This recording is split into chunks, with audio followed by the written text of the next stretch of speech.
قائد اعظم سے کہا تھا کہ قائد اعظم مجھے تیری سیاست سے اتنا ڈر نہیں آتا جتنا جماعت علی شاہ کے دین سے ڈر آتا، اتنا مجھے، میں آن دی ریکارڈ بات کر رہا ہوں ذمہ داری کے ساتھ، کہ تیری سیاست سے میں اتنا نہیں ڈرتا جتنا جماعت علی شاہ کے دین سے ڈرتا، اس لیے کہ یہ جب دین کا نام لے کے پاکستان کی بات کرتا ہے تو لوگوں پہ عدو طاری کر دیتا ہے، اس لیے میں تیری سیاست سے زیادہ اس کے دین سے ڈرتا ہوں۔ پیر ملت پیر جماعت علی شاہ صاحب ابو العرب بھی کہا جاتا، ان زمانوں میں عرب میں غربت آئی تو یہاں سے ہندوستان سے چندے اکٹھے کر کر کے پیر جماعت علی شاہ صاحب لے جایا کرتے۔ مدینہ شریف میں آج بھی جماعت منزل موجود، صاحب کی اپنی رہائش تھی۔ ملت پیر جماعت علی شاہ صاحب نہ مدینے میں گزر رہے تھے تو بڑے بڑے مرید ساتھ تھے، اس زمانے میں لوگ ہاتھوں میں چھڑی رکھا کرتے، جانور اکثر ہوتے تھے تو چھڑیاں ہاتھوں میں ہوتی تھیں، تو پیر صاحب گزر رہے تھے، بوڑھے آدمی تھے، ساتھ تھے، تو ایک کتا دوڑا دوڑا آ گیا، جب وہ پیر صاحب کے قریب سے گزرنے لگا تو ایک مرید نے نہ کتے کی ٹانگ پہ ڈنڈا مارا، پیچھے ہٹ جا، کپڑوں کو نہ لگ جانا، تو چونکنے لگا، رونے لگا، جب بھاگا نا تو لوگ کہتے ہم نے عجیب منظر دیکھا، 100 سال کے پیر جماعت علی شاہ صاحب پگڑی ہاتھ میں پکڑی اور کتے کے پیچھے بھاگنا شروع کر، دوڑ کے کتے کو اٹھا کے لائے اور یوں اس کو سینے سے لگایا، پیر صاحب نا اس کتے کو اپنی رہائش گاہ پہ لے گئے، اپنی پگڑی کھول کے نا تو اس کی پٹی کی، پھر دودھ کا پیالہ اس کے آگے رکھا، کتے نے دودھ پی لیا تو پیر جماعت علی شاہ صاحب نے ہاتھ باندھے، کہنے لگے مدینے کے کتے بھی پاک کی بارگاہ میں میری شکایت نہ کر دینا، حضور کی بارگاہ میں شکایت نہ کرنا کہ یا رسول اللہ یہ آتے حاضری دینا، ہمیں تکلیف دیتے ہیں، شکایت نہ کرنا مصطفیٰ کریم کی بارگاہ میں نے نہیں اسے کہا تھا، اس سے بھول ہو گئی، میں معافی مانگتا ہوں۔ میرے عزیزو، وہاں درد تھا، وہاں سوز تھا، وہاں پیار تھا، وہاں محبت تھی، لیکن ہمارے رویے انسانوں کے حق میں تو کیا جانوروں کے حق میں سخت سے سخت تر ہوتے جا رہے ہیں۔ ہم نے اپنے شوق سے جانور لڑانے شروع کر دیے، کبوتر اڑانے شروع کر دیے، تباہی پر تباہی کا ماحول ہم فراہم کرتے جا رہے ہیں۔ ان سے پیار کریں، ان کو آسانی دینے کی کوشش کریں۔ کچھ لوگ ایسے ہوتے ہیں جو بیچارے بائی نیچر ہی کچھ پریشانیوں کا شکار ہوتے ہیں، اور قرآن مجید نے جو ارشاد فرمایا نا کہ کچھ لوگ نفس کی خواہش کو اپنا خدا بنا لیتے ہیں، تو وہ بلا وجہ بھی بہت ساری باتیں کرتے ہیں جن کا کوئی وجود نہیں ہوتا۔ عورت کو حقوق دلانے کے لیے بہت سارے لوگ بہت ساری غلط باتیں کرتے ہیں۔ جو لوگ یہاں سے کسی کو لے جاتے تھے نا دبئی دھوکہ دے کے، اور لے جاتے تھے یورپ میں، عرب ممالک میں دھوکہ دے کے لے جاتے تھے، تو وہ بھی کوئی خواب ہی تو دکھاتے تھے کہ اتنے لاکھ تنخواہ ہوگی، اتنا کچھ ہوگا، وہاں جا کے پتہ چلتا تھا کہ جیب سے بھی دینے پڑیں گے کچھ۔ بہت سارے لوگ ایسے ہوتے ہیں، وہ سارے خوبصورتی کے نام پر ہی دھوکہ دیتے ہیں۔ آپ کو پتہ ہے کہ جو آدمی کسی کو لالچ دیتا ہے تو کسی کو لوٹنے کے لیے اسے لالچ دینا بڑا ضروری ہوتا ہے۔ لوگ پہلے لالچ دیتے ہیں پھر لوٹتے ہیں، پہلے مکمل لالچ دیتے ہیں، یہ چیز مل جائے گی، یہ چیز مل جائے گی، لوگ مکمل لالچ دیتے ہیں، اس کے بعد پھر لوٹتے ہیں۔ اور اگر لالچ نہ دیں تو کوئی آدمی قابو آئے گا؟ لوگ لوٹتے ہیں لالچ دے کر۔ اچھا، اب وہ جو جس کو لالچ دیا جا رہا ہوتا ہے وہ کہہ رہا ہوتا ہے کہ نہیں نہیں تمہیں نہیں پتا، وہ اس وقت ماننے کو تیار نہیں ہوتا، وہ کہتا ہے اتنی خوبصورت باتیں کر رہا ہے، اتنی اچھے پیغام دے رہا ہے، تم میرے دشمن ہو، تم مجھے منع کر رہے ہو۔ ہوش تب آتی ہے کہ جب سب کچھ لٹ جاتا ہے۔ عورت کو ویسے بھی قابو کرنا بڑا آسان ہوتا ہے۔ اعلیٰ حضرت بریلوی رحمۃ اللہ علیہ فرماتے ہیں بیٹیاں نازک شیشیاں ہوتی ہیں، ان کو تو ذرا سی چوٹ لگے تو ٹوٹ جاتی ہیں۔ دیکھیں کتنا بڑا جملہ کہا بریلی کے امام، نازک شیشیاں ہیں، ذرا کوئی آدمی گمراہ کرتا ہے، ذرا خراب کرتا ہے۔ اب دیکھیں نا، یہ جو بچیوں کو بچے مس گائیڈ کرتے ہیں، انہیں بڑے بڑے خواب دکھاتے ہیں، وہ بیچاری ماں باپ کو چھوڑ کے، بہن بھائی کو چھوڑ کے اس کے ساتھ شادی کرتی ہے، پھر جو اس کا بعد میں اشر ہوتا ہے، آپ ادلیاں نو سردار پہن تکے تے شرما والیاں نو جھوٹے ڈولیاں دے۔ پھر وہ بیچاری ماں باپ رکھتے نہیں، وہ ظلم کرتا ہے، تو کتنی بڑی تکلیف میں وہ بچی آ جاتی۔ نازک شیشی ہوتی ہے نا تو ٹوٹ جاتی۔ یہی حال اب جدید خواتین اور یہ جو کچھ اینکر پرسن ہیں، یہ اصل میں نا یہ آپ کو سیاست سکھاتے ہیں، لیکن یہ مادر پیدر آزاد لوگ ہیں، بالکل آزاد۔ یہ تو علماء شور نہ کریں بات نہ کریں، گفتگو نہ کریں، مشائخ بات نہ کریں، اور یہ جو کچھ سنجیدہ اور دینی طبقہ ہے یہ کوئی شور نہ کرے، یہ تو روڈوں پہ ننگے ہو کے آ جائیں معاذ۔ خوفناک نظریہ رکھتے ہیں یہ لوگ۔ عورت کو کہتے ہیں تیرے حقوق ہم تجھے لے کے دیں گے، مثلاً وہ کون سا حق ہے جو تم نے لے کے دینا ہے؟ میرے نبی کریم صلی اللہ علیہ وسلم اس کو بیٹی بھی بنایا ہے، اس کو بہن بھی بنایا ہے، اس کو ماں بھی بنایا ہے، اسے بیوی کا عالی شان رتبہ بھی عطا فرمایا ہے۔ اور چونکہ بیٹی کا بھی حق بڑا بیان کیا جاتا ہے، بہن کا بھی، ماں کا بھی، اور بیوی کے معاملے میں لوگ سمجھتے ہیں کہ زیادہ بات نہیں کرنی چاہیے، شاید مسئلہ خراب ہو جائے۔ حالانکہ نبی پاک صلی اللہ تعالیٰ علیہ وسلم نے بیوی کے بارے میں پتہ کیا فرمایا؟ فرمایا جب تم نکاح کر لیتے ہو تو اپنا ایمان محفوظ کر لیتے ہو۔ اب میں اس کی شرح نہیں کرتا، اب خود کر لیجئے گا کہ وہ ایک ایسی شخصیت ہوتی ہے کہ جس کی موجودگی میں آپ کا ایمان محفوظ ہے۔ اب میں نہیں سمجھتا کہ اس سے بڑی بات کوئی اور ہو سکتی ہے، جس کی موجودگی میں آپ کا ایمان، اور بھئی یہ حدیث پاک عرض کر رہا ہوں، نکاح جب کوئی کر لے تو اس نے اپنا ایمان مکمل کر لیا، اس کا معنی یہ ہوا کہ آپ کا ایمان محفوظ ہے اس کی موجودگی میں۔ تو اس سے زیادہ بھی، یعنی ایمان سب سے قیمتی چیز ہے نا، تو اس کے محفوظ ہونے کی وجہ حضور نے نکاح بیان کر دی۔ اب میرا خیال ہے بیوی اگر کوئی اس سے بڑا حقوق مانگے گی تو بیوقوفی کرے گی۔ اتنا بڑا درجہ نبی کریم نے اسے عطا کر دی، اتنا بڑا مقام دے دیا کہ تو خامند کے ایمان کے محفوظ ہونے کا ذریعہ بن گئی ہے۔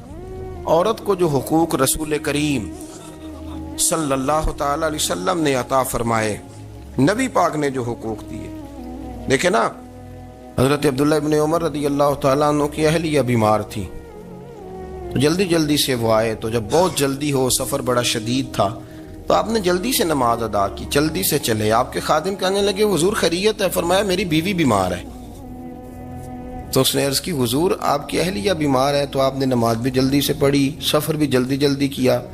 تو فرمانے لگے یہ وہ چیزیں ہیں جو ہمیں مدینے والے رسول نے سکھائی ہیں۔ آپ اس کیفیات کو سمجھیں کہ حضور صلی اللہ علیہ وسلم نے درس دیا۔